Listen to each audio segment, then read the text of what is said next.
अब आइए देखते हैं बेटा बीजांड की संरचना को कैसे बनाएंगे। उसको स्टेप वाइज बनाने के बाद उसको स्टेप वाइज अच्छे से समझेंगे, एक एक हेडिंग को अच्छे से समझते चलेंगे। ठीक, कैसे बनाएंगे देखिए।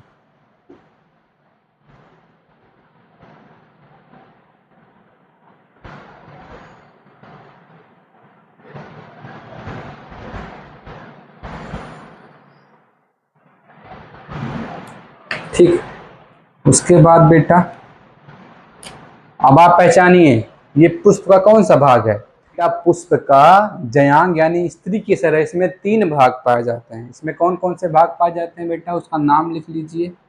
ये ऊपर वाले भाग को क्या बोलते हैं, इसे बोलते हैं वर्तिकाग्र। वर्तिकाग्र कहते हैं। इसका मतलब क्या होता है बेटा, स्टिग्मा। ठीक, और क्या दूसरा पार्ट क्या होता है बेटा, दूसरा पार्ट ये है, इसे बोलते हैं वर्तिका, यानी इसकी इंग्लिश क्या है बेटा, इसे कहते हैं स्टाइल। ठीक, और तीसरा पार्ट क्या है बेटा, तीसरा पार्ट ये है गोलाकार वाला भाग, क्या कहते हैं इसको हम लोग, ओवरी कहते हैं। ओवरी का मतलब क्या होता है बेटा, अंडाशय कहते हैं। ठीक, यानी ये पूरा कंप्लीट क्या है, ये पूरा कंप्लीट क्या है बेटा, स्त्री केसर यानी जयांग है। गैनोसियम भी इसे कहते हैं, इसे पिस्टिल भी कहते हैं। आप कह रहे हैं जो स्त्री केसर का जयांग होता है उसमें 3 पार्ट होते हैं। वर्तिका यानी स्टिग्मा कहते हैं, और जो बीच वाला पार्ट है इसे वर्तिका यानी स्टाइल कहते हैं, और जो गोलाकार वाला भाग है इसे ओवरी अंडाशय कहते हैं। और अंडाशय में क्या बनता है बेटा, पुष्प के अंडाशय में बीजांड बनते हैं। तो बीजांड को बनाने वाले हैं आज हम, बीजांड की संरचना को पढ़ेंगे। तो बीजांड को देखिए बेटा कैसे बनेगा।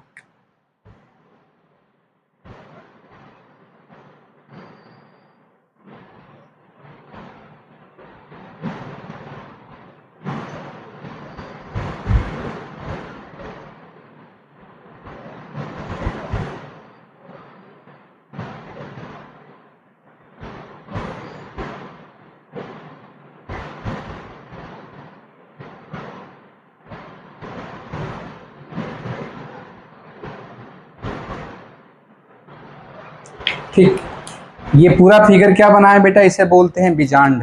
ये क्या होता है बेटा, बीजांड यानी ओबूल होता है, ओब्यूल्स कहते हैं, यानी बीजांड कहते हैं इसको।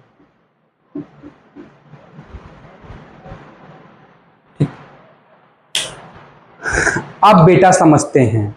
अब आइए अपने क्वेश्चन पे। हमारा क्वेश्चन क्या है बेटा, बीजांड की संरचना को अच्छे ढंग से समझाइए। बोर्ड में बहुत क्वेश्चन पूछा है कि बीजांड की संरचना बताइए, तो उसी को देख रहे हैं। आइए देखते हैं।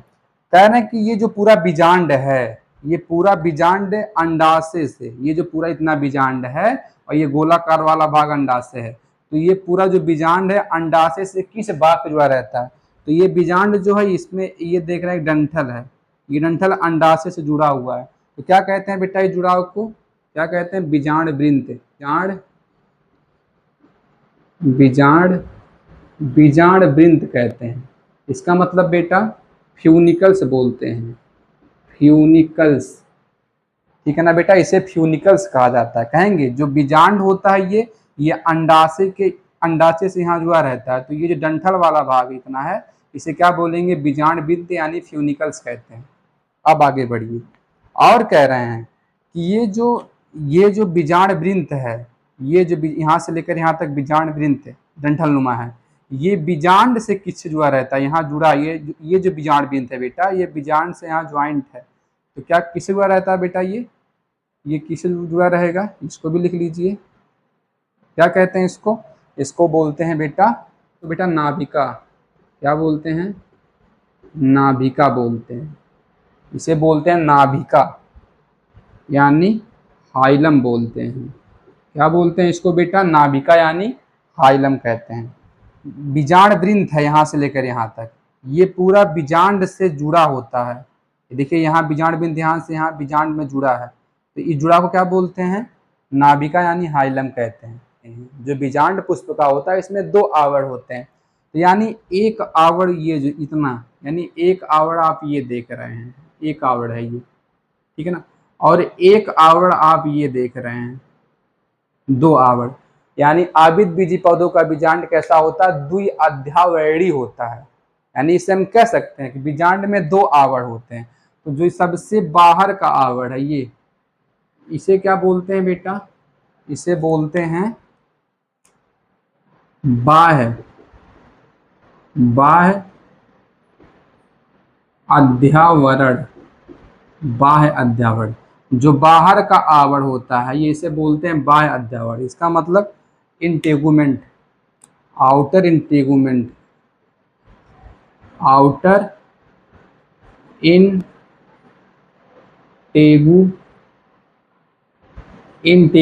बोलते हैं। ठीक है ना बेटा, आउटर इंटेगुमेंट कहते हैं। और कह रहे हैं जो अंदर का एक आवरण है, ये जो अंदर वाला आवरण है, इसे क्या कहते हैं बेटा? इसे बोलते हैं अंतः अध्यावरण। इसे क्या बोलते हैं? अंतः अध्यावरण। यानी इसका मतलब बेटा, इसका मतलब इनर इंटेगुमेंट, इनर इंटेगुमेंट बोलते हैं। जो बीजांड होता है उसमें दो आवरण पाए जाते हैं। यानी ये जो इधर एक है ये बाहर का आवरण है, और एक ये है जो ये अंदर का आवरण है। यानी एक बीजांड में 2 आवरण लगे रहते हैं। तो जो बाहर का आवरण होता है, ये बाहर का आवरण, जो ये बाहर का आवरण है, इसे बाह्य अध्यावरण यानी आउटर इंटेगुमेंट कहा जाता है। और जो अंदर का आवरण है इसे क्या बोलते हैं? अंतः अध्यावरण, इनर इंटेगुमेंट कहते हैं। इसको इनर इंटेगुमेंट कहा जाता है। और कह रहे हैं बेटा, क्या कह रहे हैं बेटा? कि ये जो दोनों अध्यावरण हैं, ये दोनों अध्यावरण, ये बीजांड के कुछ भाग पर अपूर्ण रहते हैं और एक छिद्र बना देते हैं। यानी ये दोनों अध्यावरण देख रहे हैं यहाँ क्या है? थोड़ा अपूर्ण है, दोनों यहाँ जुड़े, ये दोनों एक दूसरे से जुड़े नहीं है। यहाँ एक इसे छिद्र बन रहा है, और क्या कहते हैं इस छिद्र को बेटा? बीजांड द्वार, बीजांड द्वार बोलते हैं। यानी इसका मतलब बेटा माइक्रोफाइल, माइक्रोफाइल बोलते हैं।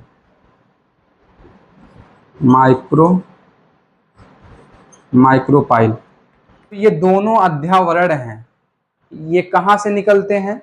ये देखिए यहाँ से ये अध्यावरण, इधर से ये अध्यावरण। यानी यहाँ खाली स्पेस होता है। दोनों अध्यावरण का निर्माण कहाँ से होता है बेटा? यहाँ से, देखिए यहाँ से ऐसे करके, इधर का भी इधर का भी। तो ये जो खाली जगह है यहीं से अध्यावरण का निर्माण होता है। और क्या कहते हैं इसको? खाली स्पेस को बेटा, इसको बोलते हैं हम लोग, इसको क्या बोलते हैं? इसे बोलते हैं निभाग। इसे बोलते हैं हम लोग निभाग कहते हैं। निभाग का मतलब चलाजा कहते हैं। क्या कहते हैं इसको? हम लोग चलाजा कहते हैं। जहां से अध्यावरण निकलते हैं, यहाँ से निकल रहे हैं, इधर से निकल रहे हैं, उसके बीच में कहीं खाली स्थान होता है, स्पेस होता है पूरा, उस भाग को क्या बोलते हैं बेटा? हम लोग निभाग यानी चलाजा बोलते हैं। जहां से अध्यावरण निकलते हैं उस भाग को क्या बोलते हैं? निभाग यानी चलाजा कहते हैं। और कह रहे हैं बेटा कि बीजांड में मृदुतक कोशिकाओं का समूह पाया जाता है। ये देखिए ढेर सारी मृदुतक कोशिकाएं, ढेर सारी ऐसे मृदुतक कोशिका का समूह होता है। क्या कहते हैं बेटा इस समूह को? पैरेनकाइमेटस सेल बोलते हैं। क्या बोलते हैं इसको हम लोग? Parenchymatous sales.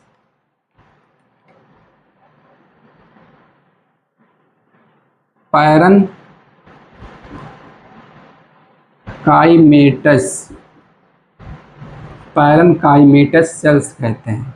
यानी इसका मतलब बेटा मृदुतक कोशिका कहते हैं। और कह रहे हैं मृदुतक कोशिका क्या बनाती है बेटा? मृदुतक कोशिका मिलके क्या बनाती है? बीजांड काय बनाती है, न्यूसेलस।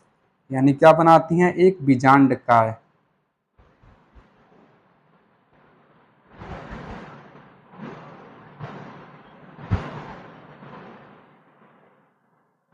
ये सारी कोशिका पैरेनकाइमेटस सेल्स आपस में मिलकर क्या बनाती हैं? बीजांड काय। तो इस वाले भाग को, जो ये खाली भाग है, क्या कहते हैं इस खाली वाले भाग को बेटा? हम लोग इसे बोलते हैं बीजांड काय। ये खाली वाला भाग, इसको बोलते हैं हम लोग बीजांड काय।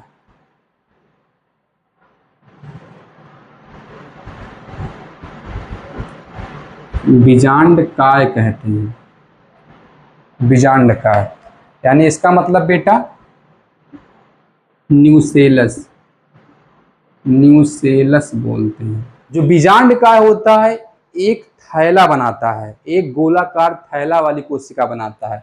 ये जो बीजांड काय होता है न्यूसेलस एक गोलाकार थैलीनुमा संरचना बनाता है। ये संरचना जो देख रहे हैं ये गोलाकार थैलीनुमा संरचना है। क्या कहते हैं इसको बेटा हम लोग, इसको हम लोग कहते हैं, इसको क्या कहते हैं हम लोग, भ्रूण कोश कहते हैं। क्या कहते हैं, भ्रूण कोश नहीं, भ्रूण कोश कहते हैं, भ्रूण कोश, भ्रूण कोश कहते हैं। यानी इसका मतलब बेटा इम्ब्रियो सेक, इम्ब्रियो, इम्ब्रियो सेक कहते हैं, ठीक, भ्रूण कोश। और कह रहे हैं बेटा कि इस भ्रूण कोश में बीजांड काय की कोशिकाएं भ्रूण कोश बनाती हैं थैलानुमा, और ये जो थैलानुमा भ्रूण कोश है इसमें बेटा कोशिकाओं का समूह होता है। यानी ऐसे आप कह सकते हैं भ्रूण कोश में 7 कोशिका 8 केंद्रक पाए जाते हैं। इस भ्रूण कोश में 7 कोशिका 8 केंद्रक, 3 कोशिका बेटा कहाँ होती हैं, जो यहाँ पे निभाग देख रहे हैं, ये खाली वाला भाग, सॉरी जो आप ये खाली वाला स्थान देख रहे हैं, इतना खाली वाला, जो आप यहाँ से यहाँ तक खाली वाले भाग को क्या कहते हैं, निभाग चलाजा कहते हैं। तो 3 कोशिकाएं भ्रूण कोश में चलाजा की तरफ रहती हैं, इधर रहती हैं, इधर रहती हैं बेटा चलाजा की तरफ। ये जो पूरा खाली से बोलते चलाजा, यानी 3 कोशिकाएं यहाँ रहती हैं, 3 कोशिका हैं ये। और क्या कहते हैं इन तीनों कोशिका को, इनको कहते हैं हम लोग प्रतिमुख कोशिका। क्या कहते हैं बेटा इन कोशिकाओं को हम लोग, इसे हम लोग कहते हैं प्रतिमुख कोशिका, प्रतिमुख।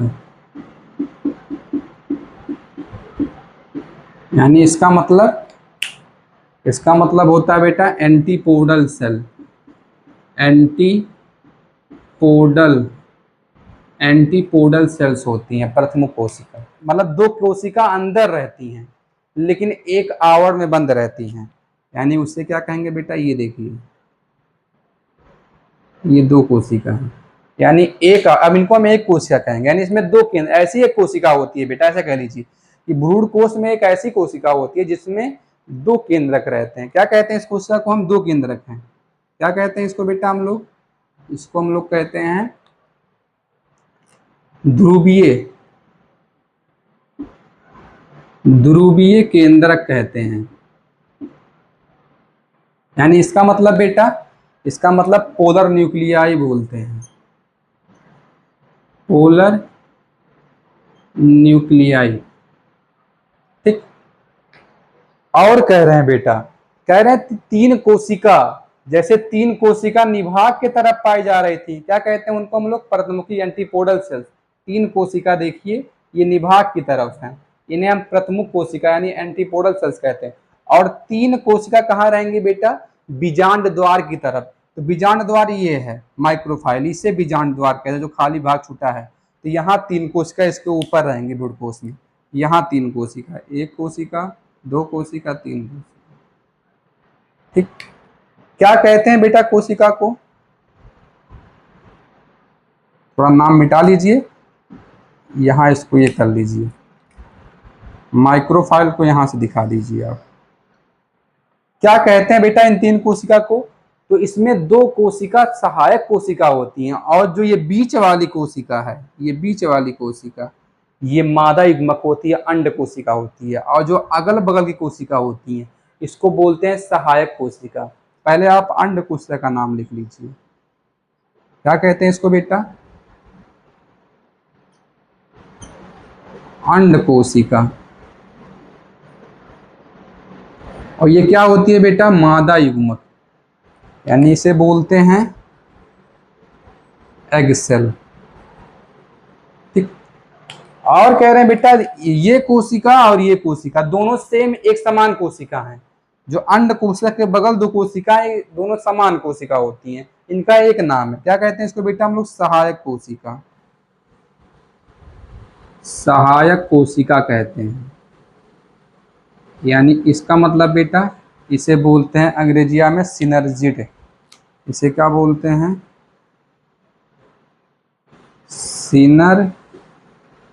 सिनर्जिड कहते हैं। SYNERGIDS, सिनर्जिड कहते हैं। अब अच्छे से आप समझिए बेटा, पूरा अच्छे से बीजांड की संरचना को आपको एकदम अच्छे से बता देंगे। आइए देखते हैं बीजांड की संरचना को स्टेप वाइज एक बार रिपीट कर लेते हैं। ठीक, बोर्ड के लिए बहुत इंपॉर्टेंट क्वेश्चन है।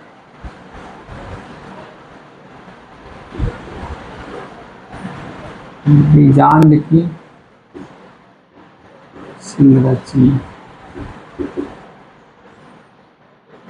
सबसे पहले आपको ये पता है कि बेटा बीजांड कहाँ पाया जाता है? पुष्प के जयांग यानी स्त्री केसर में पाया जाता है। आइए देखते हैं। ये यहां से लेकर, देखिए ऐसे, यहां से लेकर पूरा यहां से यहां तक लेकर, इसको बोलते हैं बेटा जयांग, यानी स्त्री केसर बोलते हैं, भाग बोलते हैं। और कह रहे हैं स्त्री केसर भाग में 3 पार्ट पाए जाते हैं, आप ये पहले पढ़ चुके हैं। ऊपर वाले भाग को क्या बोलते हैं? वर्तिकाग्र यानी स्टिग्मा कहते हैं। और ये जो नली के समान संरचना होती है इसे वर्तिका यानी स्टाइल कहते हैं। 2 पार्ट हुआ बेटा। तीसरा पार्ट ये जो यहाँ से लेकर यहाँ से पूरा गोलाकार भाग देख रहा है, इसको हम ओवरी यानी अंडाशय कहते हैं। और अंडाशय में क्या बनता है बेटा? अंडाशय में बीजांड है। अंडाशय के अंदर ये पूरा अंडाशय, इसके अंदर ये पूरा बीजांड बनता है। हम बीजांड की संरचना को पढ़ने जा रहे हैं। बीजांड को हम ओबूल कहते हैं, ओबूल्स कहते हैं। ठीक है ना बेटा? आइए देखते हैं बीजांड के बारे में, बीजांड की संरचना के बारे में। कह रहे हैं कि बीजांड, जो बीजांड होता है वो अंडाशय के अंदर पाया जाता है। ये अंडाशय के अंदर बीजांड है। और बीजांड क्या होता है? अंडाशय से, ये बीजांड अंडाशय से जुड़ा रहता है। देखिए यहाँ से मतलब एक डंठल आया हुआ, अंडा के जुड़ा हुआ है। तो क्या कहते हैं इस जुड़ा डंठल को? क्या बोलते हैं इसको हम? इस डंठल को बोलते हैं बीजांड वृंत यानी फ्यूनिकल्स कहते हैं। और ये फ्यूनिकल्स जो डंठल है, ये डंठल बीजांड से यहाँ जुड़ा हुआ है। ये डंठल बीजांड से यहाँ ज्वाइंट है। और क्या कहते हैं इस डंठल को हम लोग बेटा? इसे कहते हैं नाभिका यानी हाइलम, इसे बोलते हैं हाइलम बोलते हैं। ठीक है ना? और कह रहे हैं बेटा एक बीजांड में 2 आवरण पाए जाते हैं। तो यानी यहां से जो एक ये ऊपर वाला देख रहे हैं, ये पहला आवरण है।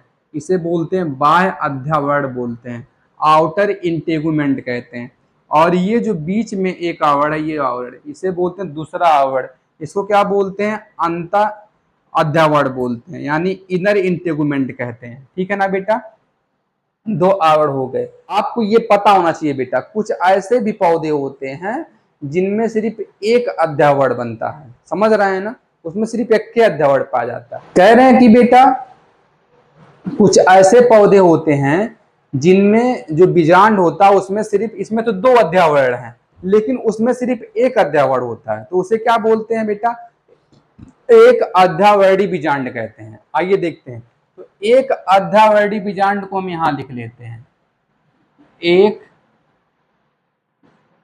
अध्यावरणी,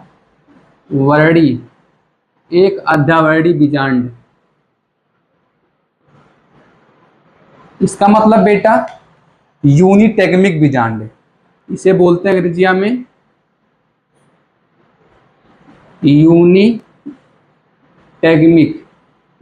यूनिटेगमिक ओबूल। किसमें पाए जाते हैं बेटा ये ओबूल्स? ये इसमें होते हैं सूरजमुखी में, सूरजमुखी में और गेंदा में। गेंदा का फूल देखे होंगे उसमें। कह रहे हैं बेटा जो सूरजमुखी होता है, गेंदा होता है, उसका जो बीजांड होता है उसमें सिर्फ एक अध्यावरण पाए जाते हैं, एक अध्यावरणी बीजांड होते हैं, जिसको बोलते हैं यूनिटेगमिक ओवुल्स, यानी सूरजमुखी और गेंदा में पाए जाते हैं। इनके बीजांड में एक सिर्फ आवरण पाया जाता है, बाह्य अध्यावरण। आइए देखते हैं बेटा। और कह रहे हैं बेटा कि कुछ ऐसे पौधे होते हैं जिनमें बीजांड बनते ही नहीं है, उसे बोलते हैं एटेगमिक ओवुल्स, यानी मतलब अध्यावरणहीन बीजांड। क्या बोलेंगे उसको हम लोग बेटा? क्या बोलेंगे उसको? अध्यावरणहीन बीजांड। कह रहे हैं कुछ ऐसे बीजांड होते हैं जिसमें अध्यावर्ण बनते ही नहीं है, उसको हम अध्यावरणहीन बीजांड कहते हैं। अध्यावरणहीन बीजांड यानी इसको क्या कहेंगे बेटा हम लोग, एटैगमिक बोलते हैं, एटैगमिक ओव्यूल कहते हैं। जैसे बेटा कौन से होते हैं, लोरंथस और चंदन, लोरंथस और चंदन, इसके एग्जाम्पल क्या होंगे बेटा, चंदन हो जाएगा, क्या होगा, चंदन का पौधा। और लोरंथस भी आप लोग लिख लीजिएगा, लोरंथस भी आप लोग लिख लीजिएगा। लोरंथस और चंदन का जो बीजांड होता है उसमें अध्यावर्ण पाए ही नहीं जाते हैं, ठीक, उसे क्या बोलते हैं, एटैगमिक ओवुल्स यानी अध्यावरणहीन बीजांड। और कह रहे हैं बेटा कि जिन पौधे का बीजांड में दो अध्यावर्ण होते हैं उसे क्या बोलते हैं बेटा, द्वि अध्यावरणी बीजांड कहते हैं। उसे क्या बोलते हैं बेटा हम लोग, उसको बोलेंगे हम लोग द्वि अध्यावरणी बीजांड, यानी इसका मतलब बेटा बाइटैगमिक, क्या बोलेंगे इसको हम लोग, बाइटैगमिक ओवुल्स कहते हैं। और जो ये द्वि अध्यावरणी बीजांड होते हैं बेटा ये बहुत अधिकतर पौधों में पाए जाते हैं, ठीक है ना। बस कहेंगे, कोई पूछेगा एक अध्यावरणी बीजांड किसमें होते हैं, सूरजमुखी और गेंदा में, इसको यूनिटैगमिक ओवुल्स कहा जाता है। अध्यावरणहीन बीजांड किसमें पाए जाते हैं, चंदन और लोरंथस पौधों में, इसमें इनके बीजांड में अध्यावर्ण पाए नहीं जाते हैं। और कह रहे हैं कि द्वि अध्यावरणी बीजांड कहाँ पाए जाते हैं, अधिकांश पौधों में, जिसे बोलते हैं बाइटैगमिक ओवुल्स कहते हैं इसको हम, ठीक। आइए देखते हैं, ये दोनों अध्यावर्ण आप पढ़ चुके हैं। अब बेटा कह रहे हैं कि अध्यावर्ण के अंदर, दोनों अध्यावर्ण के अंदर क्या पाया जाता है बेटा, दोनों अध्यावर्ण के अंदर मृदुतक कोशिकाओं का समूह पाया जाता है। क्या बोलते हैं इसको हम लोग, पैरेन्काइमेटस सेल्स बोलते हैं, यानी मृदुतक कोशिका बोलते हैं। और मृदुतक कोशिका क्या बनाती है बेटा, क्या बनाती है, बीजांडकाय। देखिए ये पूरा जो ये है, ये कौन सी कोशिका है बेटा, पैरेन्काइमेटस सेल्स है, मृदुतक कोशिका है। और क्या बनाती है ये, बीजांडकाय यानी न्यूक्लियस बनाती है, इसको हम कहेंगे बीजांडकाय न्यूक्लियस कहते हैं, ठीक है ना। अब कह रहे हैं कि जो बीजांडकाय न्यूक्लियस है ये क्या बनाता है बेटा, एक थैला गोलाकार भाग बनाता है, यानी ये देखिए थैलानुमा गोलाकार वाला भाग, क्या कहते हैं इसको बेटा हम लोग, भ्रूण कोश यानी एम्ब्रियो सेक कहते हैं, ठीक। भ्रूण कोश नहीं, भ्रूण पोष नहीं बोल रहे हैं हम, भ्रूण कोश बोल रहे हैं। अगर भ्रूण पोष कहते हैं ना तो वो क्या हो जाता है बेटा, एंडोस्पर्म हो जाता है, क्या होता है बेटा वो, उसको हम लोग भ्रूण पोष को एंडोस्पर्म कहते हैं। लेकिन यहाँ क्या लिखा गया है, एम्ब्रियो सेक यानी भ्रूण कोश है, पोष नहीं है। और भ्रूण पोष जो गोलाकार थैलानुमा होता है इसके अंदर बेटा 7 कोशिकाएं 8 केंद्रक पाए जाते हैं। तो 3 कोशिका, 1 2 3 कोशिका किधर रहती है बेटा, 3 कोशिका आपसे बताया गया है किधर रहती है, ये जो भाग देख रहे हैं आप, ये खाली यहाँ से यहाँ तक का भाग, इतना खाली भाग, इसको निभाग चलाजा कहते हैं। तो 3 कोशिकाएं चलाजा की तरफ रहती हैं और क्या कहते हैं इनको हम लोग बेटा, प्रतमुख कोशिका यानी एंटीपोडल सेल्स कहते हैं, ठीक। और 3 कोशिका कहाँ रहती हैं बेटा, ये जो खाली भाग क्या कहते हैं इसको हम लोग, इसको बोलते हैं बीजांड द्वार माइक्रोफाइल। 3 कोशिकाएं बीजांड द्वार की तरफ रहती हैं। और क्या कहते हैं, जो ये 2 कोशिकाएं अगल बगल हैं इसको हम बोलते हैं सहायक कोशिका यानी सिनर्जिड सेल कहते हैं, सिनर्जिड कहते हैं सहायक कोशिका। और एक कोशिका जो बीच में है इसको क्या बोलते हैं, अंड कोशिका यानी एग सेल। यही तो है मादा युग्मक, यही तो इसी को तो हम बनाना चाह रहे थे, यही तो है मादा युग्मक। परागकण तो बना लिए, अब मादा युग्मक क्या बनाए हैं, अंड कोशिका को बनाए। कहाँ होता है, बीजांड के अंदर, दोनों सहायक कोशिका के बीच में रहता है। और कहने बेटा एक कोशिका अंदर बीजांड के पाई जाती है, इसमें 2 केंद्रक पाए जाते हैं जिसको बोलते हैं ध्रुवीय केंद्रक यानी पोलर न्यूक्लियाई कहते हैं। इसको हम द्वितीय केंद्रक भी कहते हैं बेटा, ठीक, कभी नहीं भूलेंगे आप इसको, अच्छे से आप बेटा उतार लीजिए, ठीक है ना। ये बीजांड की पूरी संरचना है, जो बोर्ड में आप अवतार विद्या कुछ भी देखेंगे उसमें ये क्वेश्चन आपको जरूर दिखाई देगा।